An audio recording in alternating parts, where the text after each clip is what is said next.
Welcome back. I'm Michael Bull, and this is the Commercial Real Estate Show.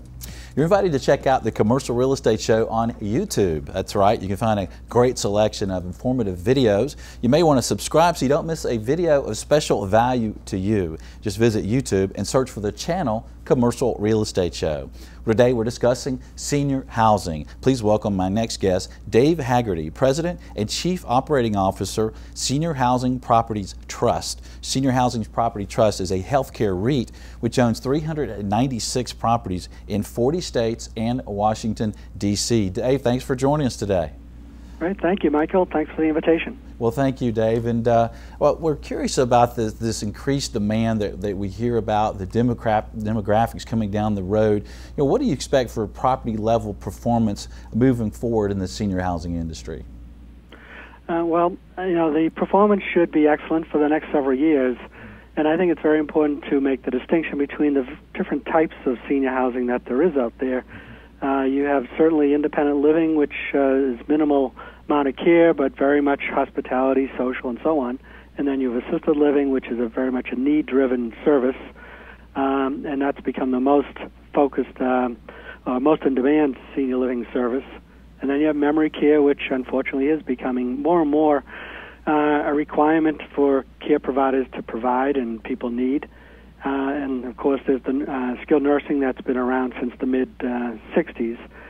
But I would say each of those areas have pretty positive fundamentals going on with the demand for elderly care.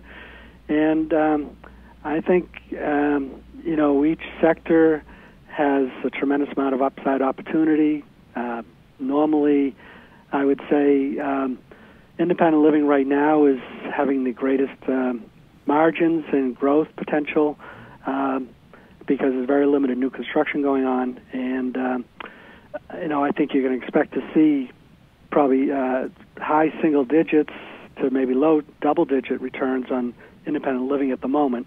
And assisted living tends to be more growing every year performance-wise, probably by about 5 or 6% per annum. And memory care, depending on what part of the country you're in, also is about the same level of performance. Skilled nursing is having some more difficulty just given anybody with resources is looking to go to assisted living instead of skilled nursing these days. So skilled nursing is actually holding steady to maybe slightly declining. Okay. And Dave, how has this performance and outlook for the sector affected the investment market for some of these sectors in senior living? Well, because of the performance of these sectors, it is certainly attracting more capital to invest in these properties.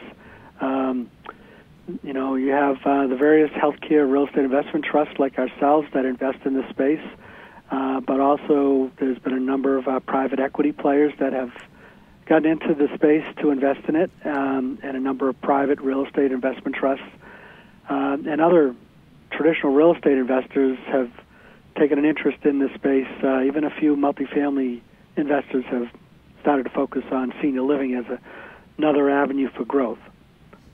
Yeah, that's interesting. And so what is that doing to cap rates? Can you share some cap rates on some sample transactions that you've seen? Sure. The you know, I think the cap rates very much depend on where the property is located and what type of property it is. I think the range of potential is anywhere from like a truly Class A property in a more urban setting is probably going to be best case high fives, and otherwise maybe to mid sixes.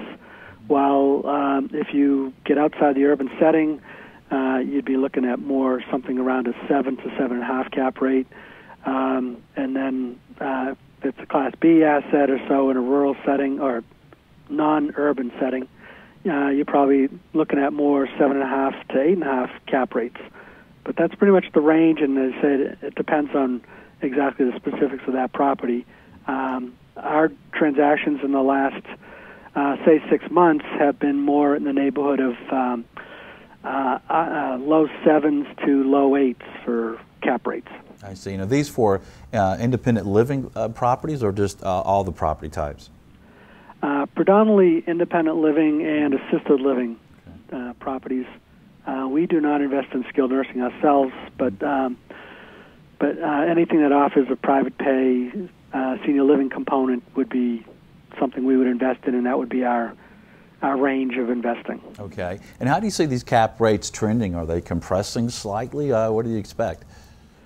It's an interesting dynamics we're seeing right now, because normally I would say the cap rates should be starting to rise, but cap rates are staying steady and holding steady. I don't expect them to really go down from here, but I do think that there's more capital chasing transactions than supply of product out there, so I expect the cap rates to hold steady for at least probably the first 6 months.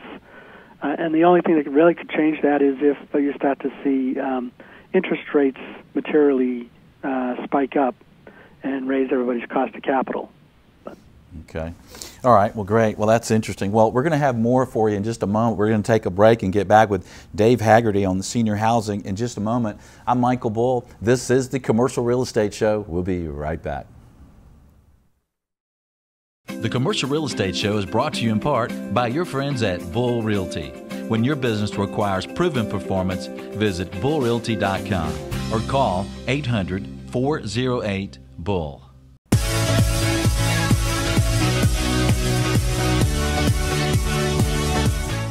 Welcome back. I'm Michael Bull, and this is the Commercial Real Estate Show.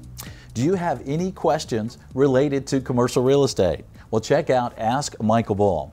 Every business day, I answer a listener's question on video. You can check it out at the Twitter account, Ask Michael Bull, or on the YouTube channel, Commercial Real Estate Show. Well, today we're discussing senior housing. My guest is Dave Hagerty with Senior Housing Properties Trust. And Dave, you guys are very active in the investment market. What types of properties and criteria do you have for properties you're looking for today? Well, Michael, as you mentioned, we invest across the whole spectrum, from independent living to assisted living, memory care, and we'll do skilled nursing if it's a component of a larger complex. And there's also these continuing care retirement communities, which include the whole spectrum out there. Our particular company, because of our size, we have to focus on transactions that are about $10 million in size and up for a single location. We have bought a number of individual assets that are in around that price range, as well as around the rest of the country. We are very much focused on private pay, senior living with good demographics in the area and relatively limited competition. And I think we've had a very good run of acquiring individual properties throughout the country. And so you're open to properties all over the country, right? That's correct. We're currently in 41 states, and we have various operator relationships. We don't actually operate ourselves, but we lease out to others or hire a manager to manage the properties. But okay, so that's interesting. So you guys are just owning the real estate part and the operators, but are operating these facilities. Yeah, that's right. We, as a real estate investment trust, we're we really have to take a passive investment role and not compete with a day-to-day operator in the business. So, as a real estate investment trust, our focus is to grow our cash flows, pay a dividend out to our shareholders, and in fact, the income tax laws require us to pay out all of our earnings to our shareholders. So we are allowed to engage a manager to manage the property, and we keep the bottom line of the business, and then are able to pay out to shareholders the earnings. Excellent. So what makes a good location for a senior housing property? What's interesting is that it's one size does not fit all. I think that around the country there's a number of very successful urban locations. I think the key is that your market area is approximately within a 5-mile radius. I'd say about 90% of your consumers will come from a 5-mile radius. And so you want to look for good demographics for that location. You definitely want to have a good visible spot within that city or town so that drive-by people can see your name out there, and then when the need comes to get those services, that they think of you. So I think there are, in fact, it used to be before 9/11, 2001, we had everybody wanted to go to the warm South, and I think as time has gone on, people wanted to be closer to home. So I think you've seen a need for senior living throughout the whole 50 states in the country, and I think a lot of people depends on their family situation and want to be close to home. That makes sense. Well, Dave Hagerty, thanks for joining us today, sir. You're very welcome.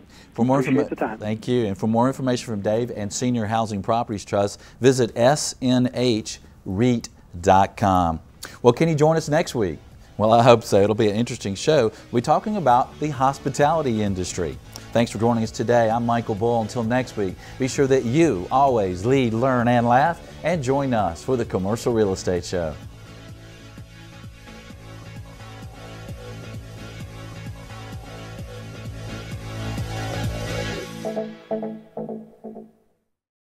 The Commercial Real Estate Show is brought to you by Atlanta Office Liquidators, new and used furniture liquidators, France Media, publications and conferences, and Bull Realty Commercial Brokerage, a great place to do business. For more information on these companies or to access additional podcasts, videos, or blogs, visit commercialrealestateshow.com.